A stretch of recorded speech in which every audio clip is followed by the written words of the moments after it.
What can you say? My goodness.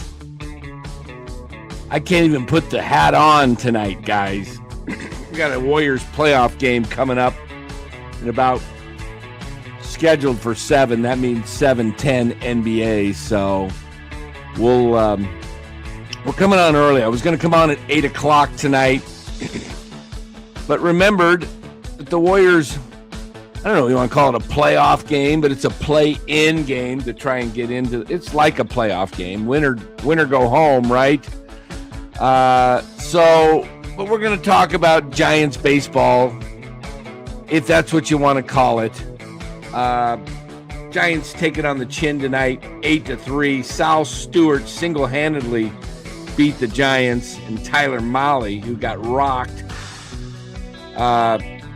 You knew the game was over after the first inning, right? They got down 3-0, and I said over, or 4-0. 4-0. It's over, and it was. They only got 3 runs. What the heck? 11 times, guys. 11 times this San Francisco Giants team in 18 games has scored 3 runs or less. Let that sink in. 18 games. They are 0-9 when they score 2 runs or less. They are 1-2 when they score 3 runs. That's 9 plus 2, 11. And then they scored 4 runs against the Phillies and lost. So they're 0-1 against the Phillies when they scored, 4 runs. So this is a complete disaster right now. 6-12, and it's looking like it may get worse before it gets better, it seems like. I don't know what is going on with this team, but let me turn my phone off because I get text all night long, it seems like. All right, guys. Young man Devers and NorCal says, yeah, he ran to first pretty good tonight a couple times. Once on defense and once on offense to beat out an infield hit. Devers moving. Looked a little frustrated. Hey, again, if you would have taken the more with Prize Picks with more than a half of a strikeout for Rafi Devers, you would have got that right away in the second inning. Let off the second with a strikeout and broke his bat. So let us thank our sponsor right now. Actually, we'll give a shout out to our sponsor, Prize Picks. Let me get their logo up here and get the promo code that you want to use right there, NCSN. You guys know Prize Picks. It's a daily fantasy app, right, that is based on more or less. So right now, new users can get $50 in lineups when they play their first $5 lineup, win or lose. You just got to build that lineup, pick more or less. Look, you're putting out 5. They're giving you 50. Who's winning that deal? They're giving you 50 for your 5. That's a smoking deal, guys. Get over to Prize Picks right now. Download the app. It's available in all 50 states. Build your lineup. Follow along while watching the games. Prize Picks, it's good to be right. Yeah, get on over there to Prize Picks and make sure you use that promo code right there. NCSN. Right there. NCSN. Go ahead and use that. That's how we get our credit from Prize Picks. All right, let me remove a couple things here from the board. We'll get to your comments here. And, I may even throw out the link tonight. Anybody wants to join. Roby Man says, fact or fiction, Eldridge is called up by Monday. I would say that would be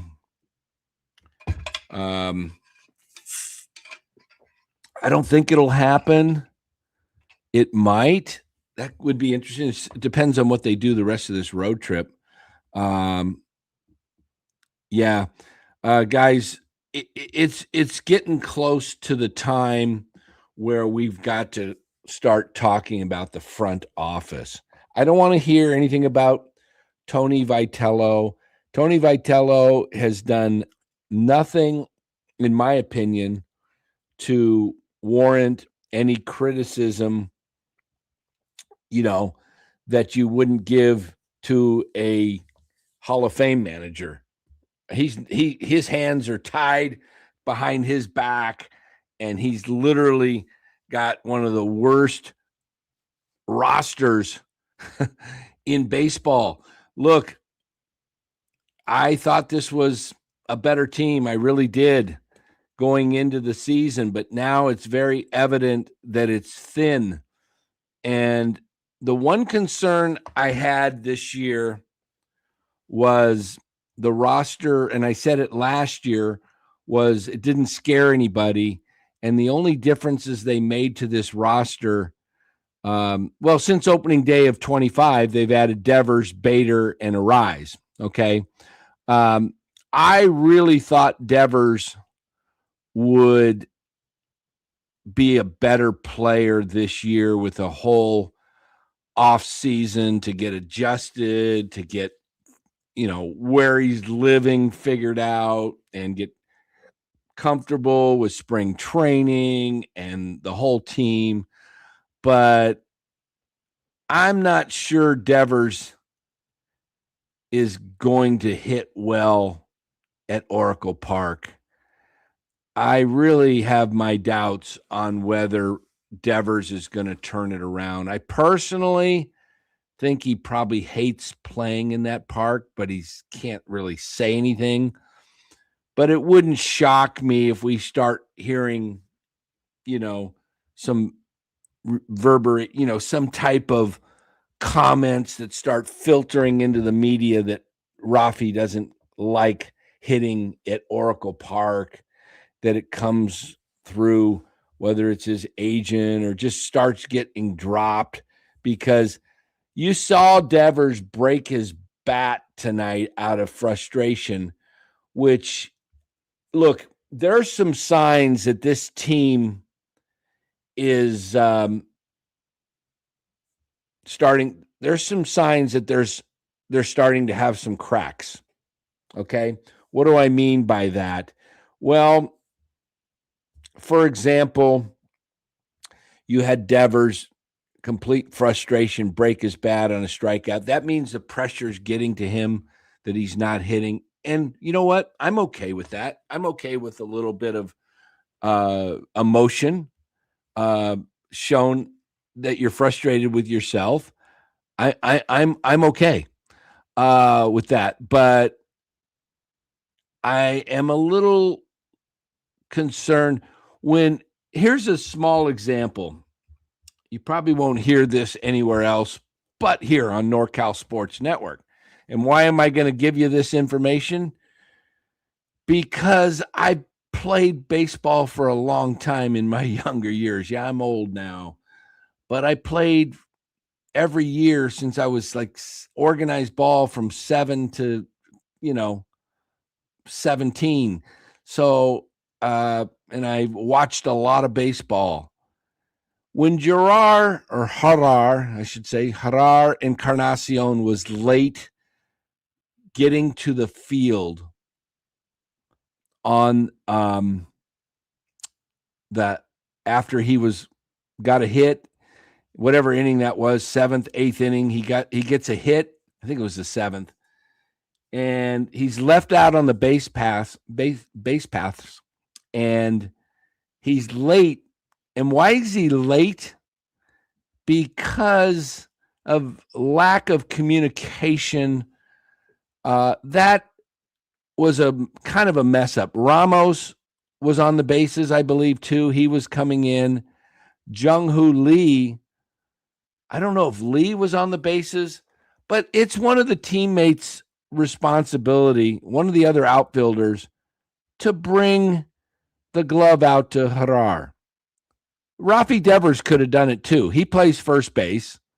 He's walking over to the right side. Luis Ariz could have done it. Those two guys are on the bench. They could bring Encarnacion's glove to him.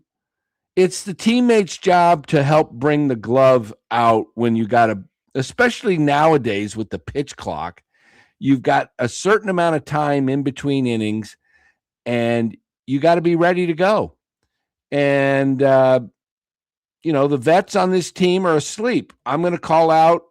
I can't necessarily call out Ramos on it because he just got into the game. He pinch hit too and was going in to play defense.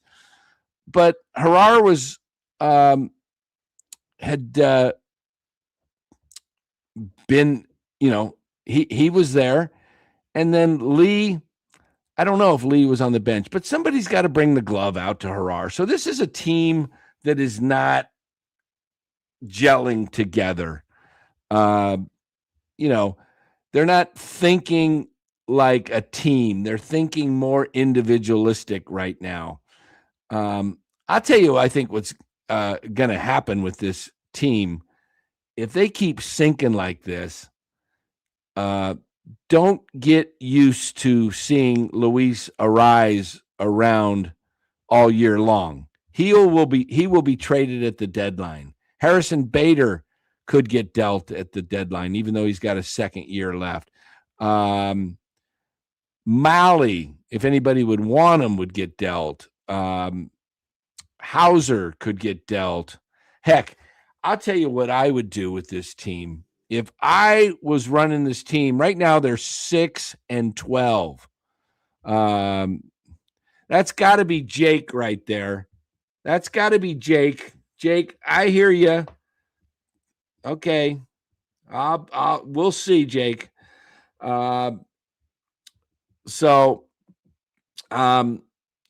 Here's what I would do, guys. If this team and I said this, and Dallas, by the way, would be joining us if we were coming on at 8, but his daughter had a softball game tonight, so he won't be joining us. We're only going to go till about 10 after 7 or so here.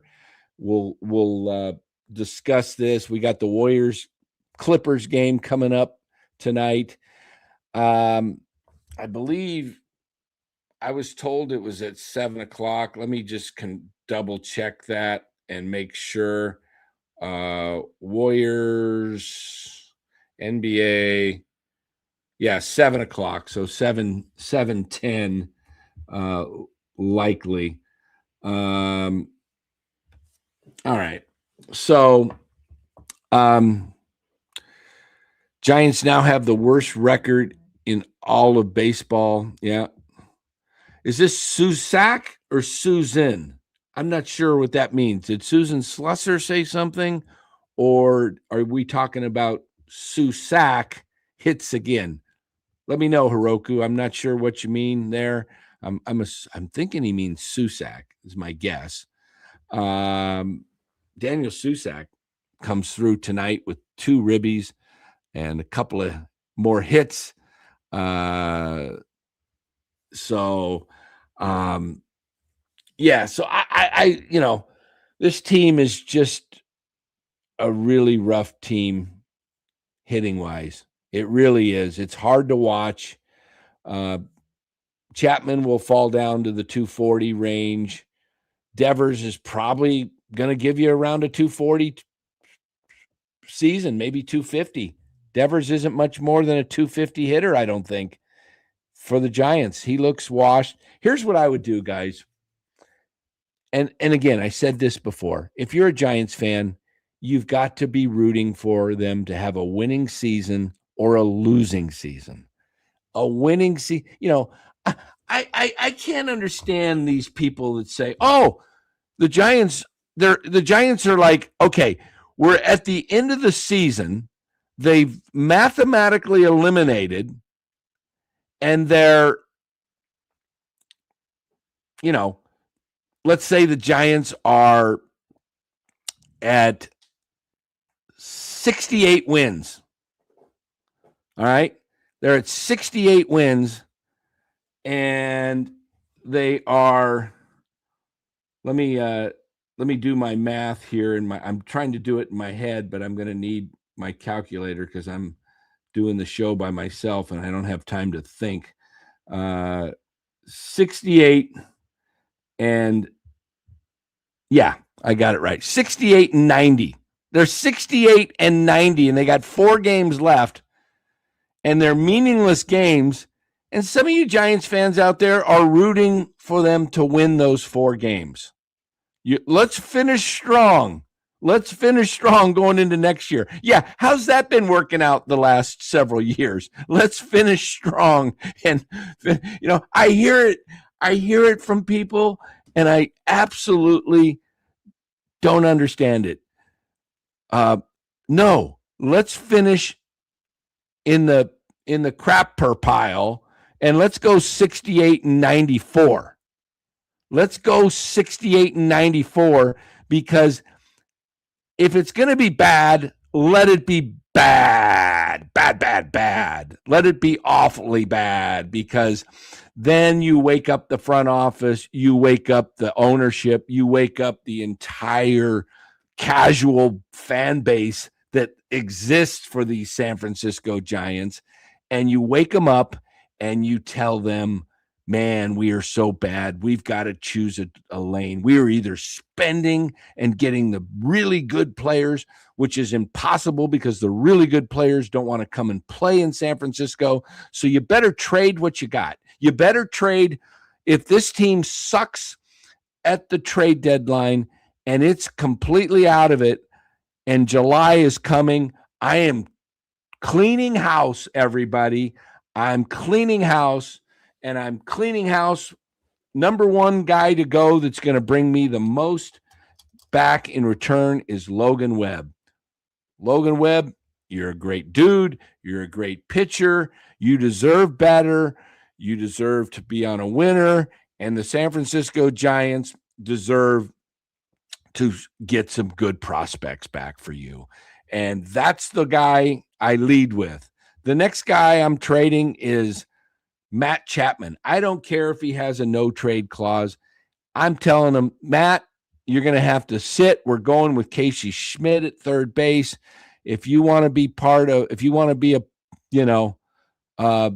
of a part-time player, we got to look at our young guys. We have got to get our young players going. We're going to do the St. Louis Cardinal deal. We're going to rebuild St. Louis, one of the great organizations in baseball. We're going with Casey. Matt, where would you like to go?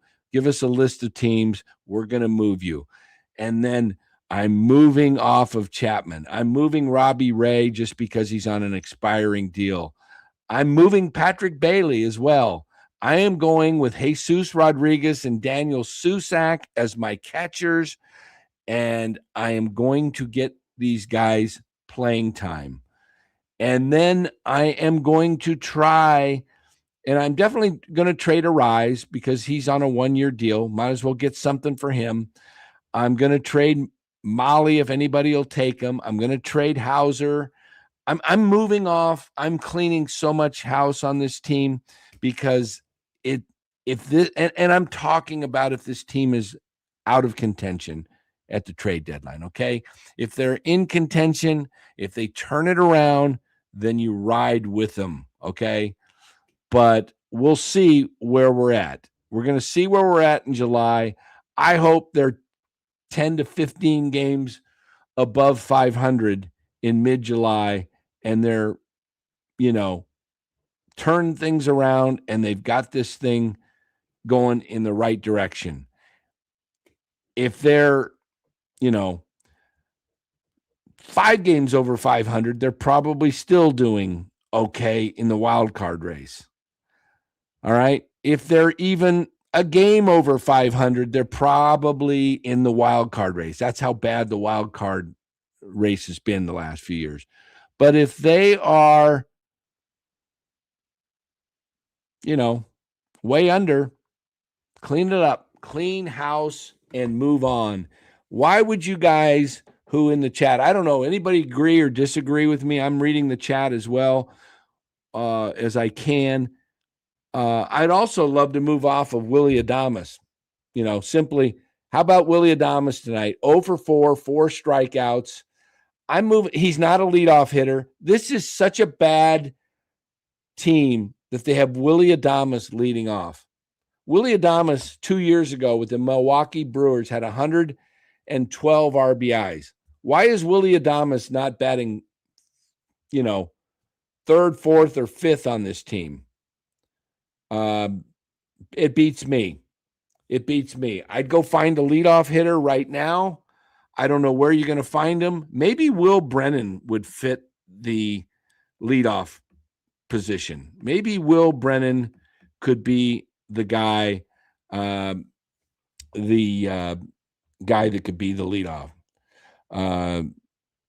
So John Weimer-Reiner says, you bet this team is bad when Casey is DH hitting third. Well, it's not an ideal team, but Casey Schmidt had a rough night tonight, and Casey Schmidt now on the season, I didn't put up on my phone here. Casey Schmidt batting average dropped down to 311. Still hitting 311, John Weimer-Reiner. And if he's hitting 311, not too bad. Guys are going to have 0 for 4 nights. Even Shohei Ohtani's going to go 0 for 4, 0 for 5.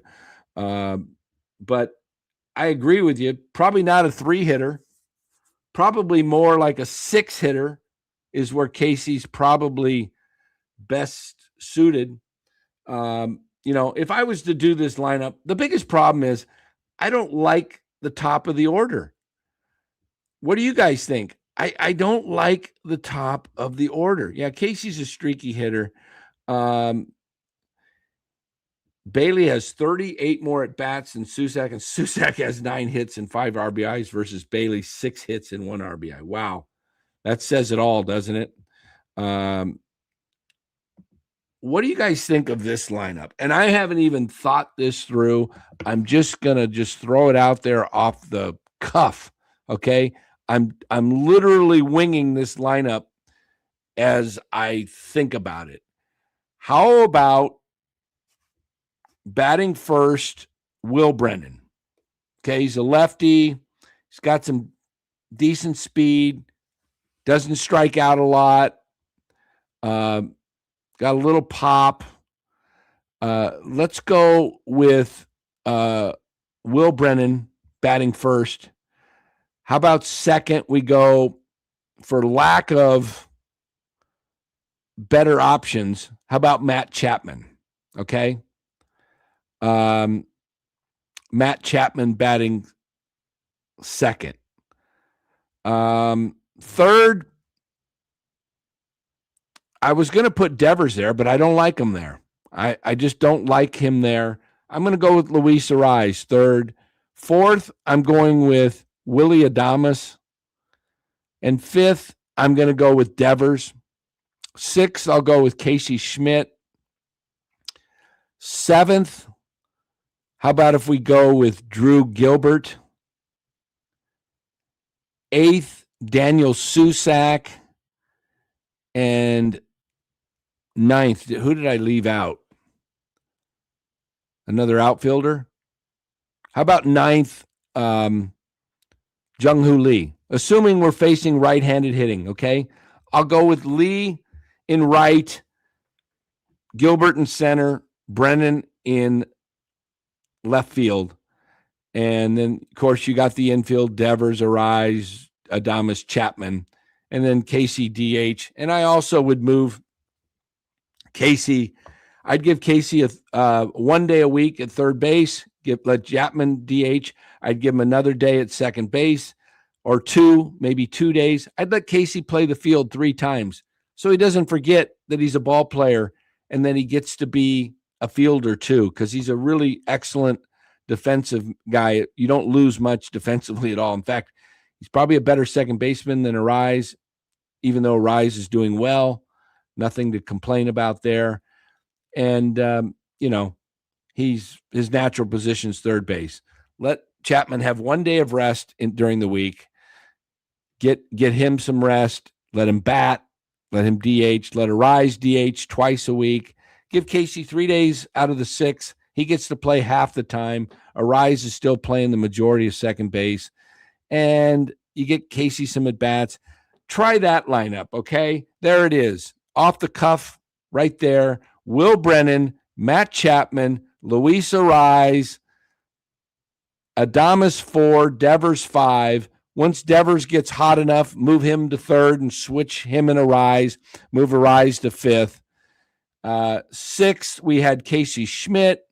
7th, Drew Gilbert. 8th, Daniel Susak. 9, Jung-Hoo Lee. Little speed at the bottom of the order. Let's mix it up. Can it hurt? I don't see how it hurts. Can't see it hurting one bit. We got a couple of supers here. We go to Roby Man 538 says, time for the Giants to follow the Sharks and rebuild. Yep, been saying that for a few years, Roby Man. This is the 2019-2020 Sharks all over again, getting dragged, kicking and screaming into a rebuild. Yep, Buster has to either figure it out or he needs to be replaced. Absolutely. Charlie Sinclair says, Arise is the most inefficient 300 hitter I've ever watched. Refuses to walk. Bad glove. They didn't want him back in San Diego for a reason. Thank you, Charlie, for bringing that up. I have tried to bring that up. He's a soft 300 hitter. He's not a productive 300 hitter. This is why you don't put him leadoff or second. The best thing about Arise is he's going to get hopefully hits and move, at least hit the ball when you got a runner in scoring position. Ben says, Will Brennan 9. Look, the Giants don't have a leadoff hitter, okay? They do not have a leadoff hitter. That's just the bottom line. Larry Baer will never permit a rebuild. That's part of the problem. Larry Baer needs to they need to move off of Larry Baer, okay? It's a huge problem. Oh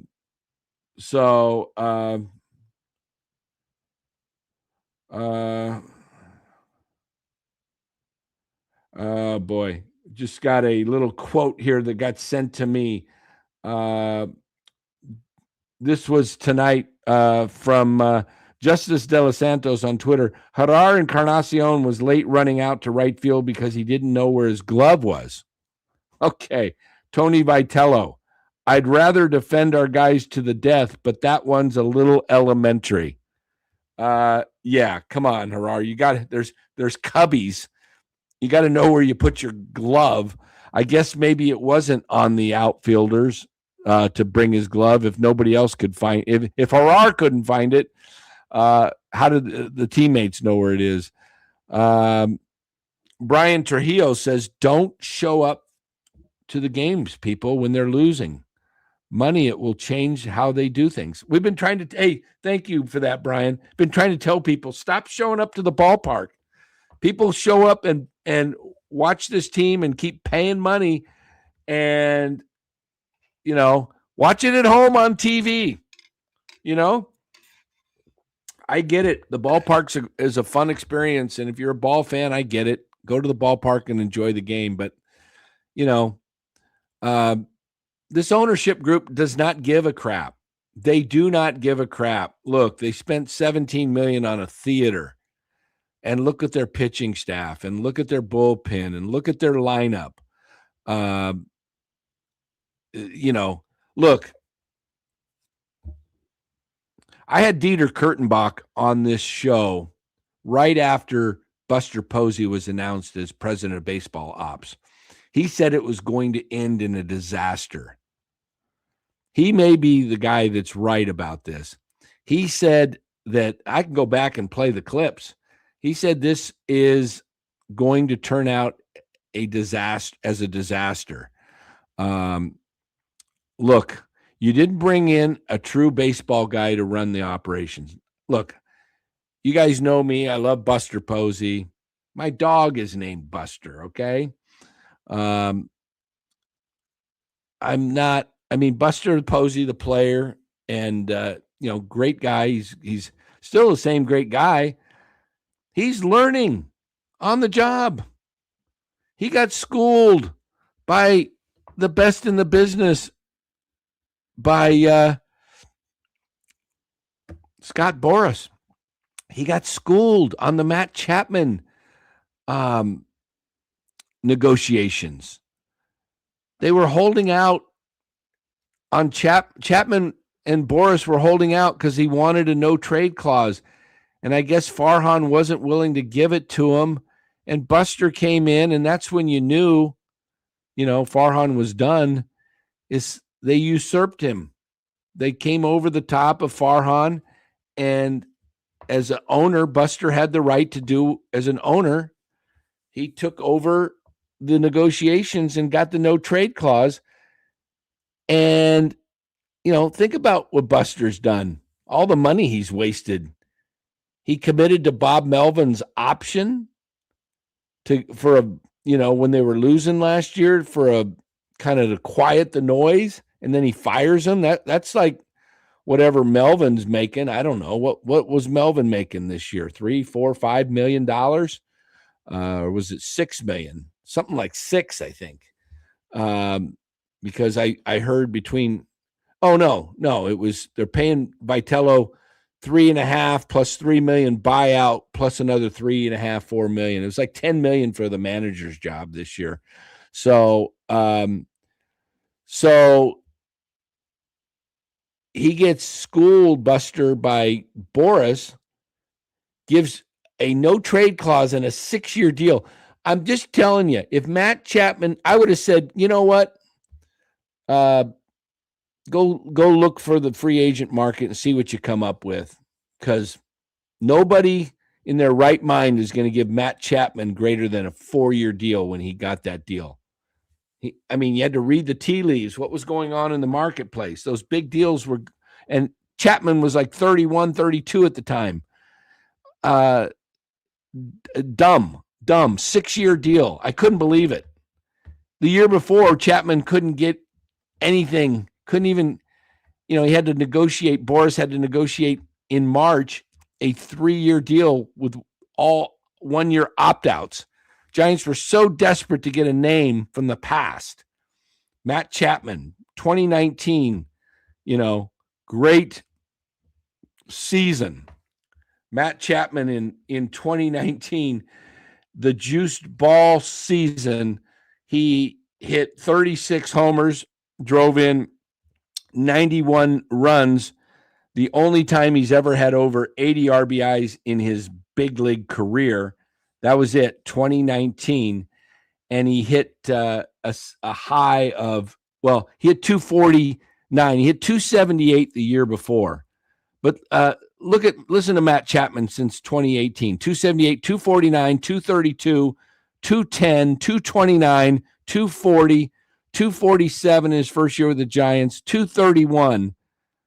So he's a 241 career hitter. His RBI production, Matt Chapman, 68. And then 91 and 19. 2020, who cares? 25. 72 in 21. 76, 54, 78, 61. And 7. And I tried to be a little positive this year and think he would get 80 RBIs. Doesn't look good.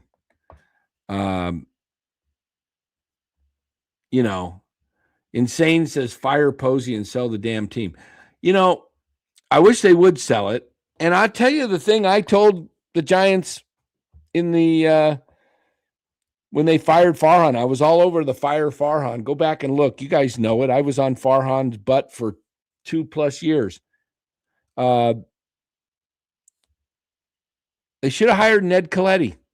Knew the organization, knows how to put together a winning organization, did it with Team Italy, took Team Italy all the way to the semifinals with a bunch of guys that were, they beat USA. A lot of heart, knows how to put together an organization. He could have taken the job for 3 years and trained a protege and just said, I'm handing it off. It's in good hands. And but the problem is Giants don't want to win that bad. Ownership is not committed to winning like they are in LA. Don Peralta, that would have been great. Ned Colletti and Billy Owen from the A's. Yeah, Billy Owen would have been great. Instant says, looks like Dieter was right about Posey. I was so critical of that take at the time, but he may be right. Look, guys, Andrew Baggerly had a good point in his article. He said if the Giants season ends up in a disaster, Posey might resign. Does Colletti want the job? Well, I'll tell you what. I don't tell a lot of things about, what Ned says, but I'll tell you, if he was offered the job to run the whole thing, yeah, Ned would have been taking the job if he was given the full reign. But they didn't talk to him. And Zach Managian is a break-even general manager. He gets no flack, but is instrumental in roster. Yeah, I think Zach Managian is a guy that is actually probably more responsible for putting this roster together than Buster. I think Buster delegates to Zach Managian. I really do. I don't have proof of that, but something tells me that Zach Managian is the guy that is the one that brought us Gerard Encarnacion. He's probably the guy that brought us Dixon Machado a few years ago. He's probably the guy that traded Mauricio Dubon, helped trade Mauricio Dubon for a catcher. Zach Managian was Farhan's right-hand guy. It was Zach Managian's job to scour all of baseball, the minor leagues, to know everything about every player and then present it to Farhan. That's what he's there for.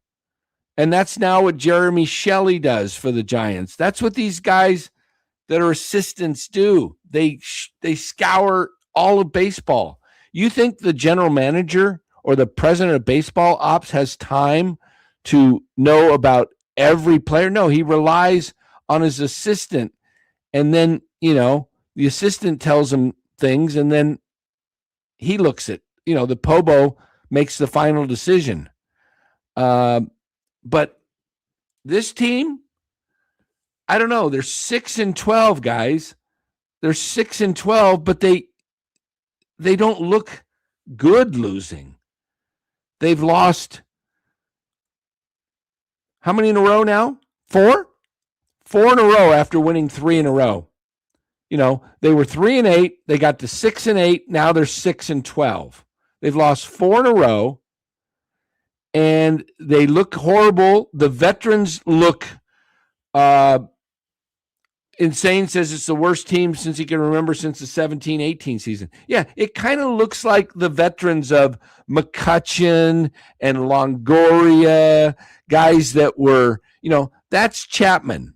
Chapman is Longoria back then, and he's just his career is on the backside. He's not, he's not a great player offensively. He's probably, I know his OPS, when you look at Matt Chapman's OPS plus, it's always above average, right? Last year it was 107. The year before that it was 129. Or this year it's 107. Last year 119, 124. I mean, that's a pretty good OPS plus. But it sure is a quiet, like, what do we want to call it? It's a meaningless OPS plus because it doesn't produce excellence. I don't see any excellence in Matt Chapman's offensive game. I see At times I see excellence. Sometimes he drives the ball, but so much of it is just bad. And, I think what you have right now is when you get a guy that is really, really successful, like a Brian Sabian or a Ned Colletti or, thinking of the Phillies, Dave Dombrowski, some other guys, you got to be shrewd. You got to be a really tough dude to do this type of calling as a Pobo. You got to be shrewd. You got to be hard nosed. You got to be. I mean, Posey's competitive, but he's also a really, really nice guy that is learning. Okay, can Buster become a good president of baseball ops? In time, he possibly could, but you are learning on the job. Manasian is learning on the job. Look, I know really well someone that knows Manasian really well because he was with the Angels. This guy I know really well. He was a clubhouse manager with the Angels. All right. He was shocked when I was talking to him last night about Zach Manasian as the general manager of the Giants. He said, Zach? He's been out of the game a few years, and I guess he said, he was like the equipment manager. He was just the equipment manager coming up. Zach Manasian is, I don't know. Man, the Giants had a chance to go outside the organization, and they stayed within the organization, and the organization is just bad. It's just bad. It's run. It's almost like who's running what. And, I don't get it. Let me just turn on this. Hold on a sec, guys. I'm going to turn on a little Warriors basketball. Is this game on? Okay, it still hasn't started. Okay, we're good. Giants fan. Let's see, what do we got here? We've got a couple of comments coming in. They're coming in faster than I can read them. I will say this on Greg Johnson, who hired Zaidi when the test audience hated him, who let Posey with zero experience take the lead. All right, Larry Baer's the guy that hired Zaidi, okay? He was solely responsible. It was Larry Baer that brought in Farhan. So I wonder if Buster resigns, gets fired. That'll finally push the Giants to fully rebuild. It's possible that Buster knows what he's doing, and he's possibly doing a rebuild right now. I've heard if Posey flames out, regardless of who's at fault, it could very well taint his playing career as a Giant in the eyes of some fans. Maybe some. I doubt it. We're going to have to wait for a prospect. Look, the Giants should be in a all-out resell. They're stupid for trying to thread the needle. You don't have a baseball man running the team like a Brian Sabian that knew what he was doing when he traded Matt Williams for Jeff Kent and others, right? Brian Sabian was a scout. He knew the game of baseball. He knew what type of player he was looking for. He's the guy that brought in guys like Ellis Burks and JT Snow and Jeff Kent and many of the pitchers and Jason Schmidt. And look, the Giants won for 8 consecutive seasons from 1997 to 2004, winning records in 8 straight years, which would have put them in the playoffs every year in today's 3 wildcard system because they had baseball people running the show. Right now, the Giants haven't had a baseball person running the show since they brought in Farhan. Okay? Buster Posey, as great as he was as a player, he's not a president of baseball ops. You don't learn it in one day. You don't learn it in a year or two. you have to have experience at that level. You've got to have people that understand the game and are savvy, and they're savvy, they're sharp. Look, it looked like Buster Posey was getting, wow, he just made a great deal for Rafi Devers. Devers looks washed. I hate to say it, but he looks like he's a shell of himself when he was with Boston. I don't know. I still think he's got some life left in him. I think Devers, he hits the ball hard when he hits it. But how many times has Devers swung and missed at pitches that are right down the middle, whether it's a fastball or a sinker or a splitter or whatever it is? Devers is like just missing ball after ball after ball. I don't know, man. And now you're stuck with that contract? Man, I'm telling you, I find a way to move off of Devers if this team stinks at the trade deadline. Because why would you keep building around a guy like Devers when you got Bryce Eldridge blocked? Why not move Devers, Webb, Chapman, Adames, the rest of the guys? And if you got to pay for the salaries, you got to pay part of the salaries down for Devers and Chapman and Adames to move them. Do it if it brings you some great prospects. If you can get top prospects. Look, Rafi Devers is making 27 roughly million a year towards the CBT. If a team was only responsible for about 17 of that, they would like to have a Rafi Devers. If they're paying Rafi Devers 17 million, you don't think there's a lot of teams that would be interested in a Rafi Devers? And the Giants have the money. Why not go down to a lower payroll for a few years and start bringing all these young guys up?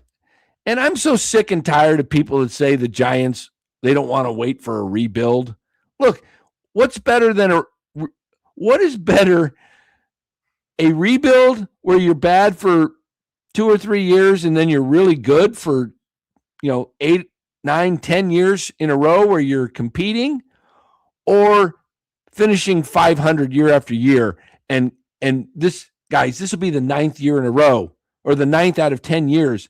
If the Giants do not have a winning season, this will be the 9th losing season or 500 season in 10 seasons in a major market. This is not Pittsburgh, okay? This is not Miami that nobody shows up. Look at the crowd tonight in Cincinnati. Where's Cincinnati right now when you look at the standings? Cincinnati is 11-7 and tied for first place. How many people you think were there at Cincinnati tonight? Like 10,000 maybe? And they're 11-7, and the Giants are in the 5th largest market, and we got this payroll. Why not just blow it up? If you're going to suck, blow it up, get more and more prospects, and you got good prospects coming up in the system. You got the number 1 player in the international draft the last 2 years, Josar Gonzalez and Jesus Hernandez this past year. And I hear they're looking to sign the number 1 prospect internationally for a 3rd straight year. I think the guy they're looking at, I just saw it the other day. Let me see who it was. One sec here. I had it. Somebody tell me if you know it. Anyway, that's what I've heard. The Giants are looking at the 3rd top international prospect. So that's how you change the direction of the franchise, is you just keep getting really top players and you build on that. And then I don't care if there are 10 shortstops, you can trade some of them, but just keep getting great players. And then you got to draft and develop. So, you know, I don't know, but I appreciate all your comments, guys. I wish Dallas was here to help me so I could get to more of these. I'm seeing what's up with Bo Davidson. Not really exactly sure. I haven't paid as much attention as I need to for the farm this year. Let's see what else. We have a lock top 5 MLB, NFL, NBA franchise, but the Giants are the worst of all 15 and not even close. Yeah, I mean, yeah, when you're talking about probably financially, yeah. They're hard to watch. How many of you, I want to know, and I'm going to close this out, go watch the Warriors game against the Clippers that just started. Real quickly, as they close the comments, I'll put the music on. How many of you, after the first inning when it was 4-0, said in your heart, game over? Let me know.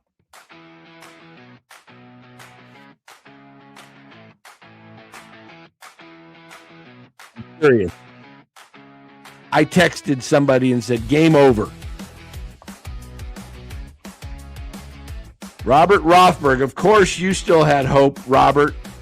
Robert always has hope. Robert's that guy when they're 68 and 90 is hoping they win their last 4 and enjoys watching them win games 69, 70, 71, and 72.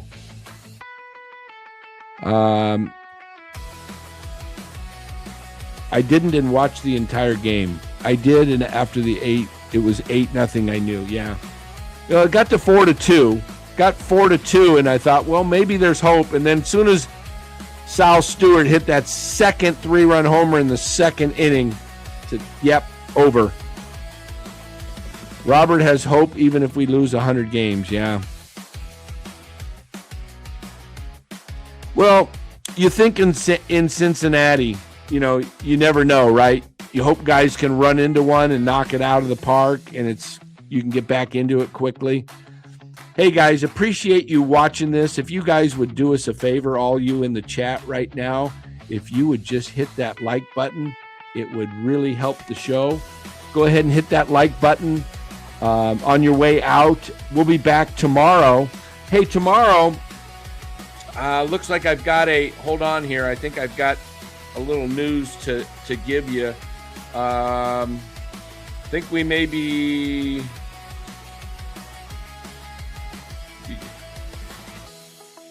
All right, looks like we may be doing a dual stream tomorrow at noon with Polymac Particles over there with Polly and Tony. Let's right about 12 o'clock, we'll do a dual stream, and we'll be coming to you live during the game tomorrow. So let's be here back tomorrow. Giants try to avoid the sweep. Wow. Giants need to put together and win these next 4 games. They really do. They can make it a positive road trip still if they win the next 4. Not looking good, though. That's a lot to ask. But, guys, we'll be back tomorrow, noon. Thanks for watching. Go Warriors. Take care, everybody.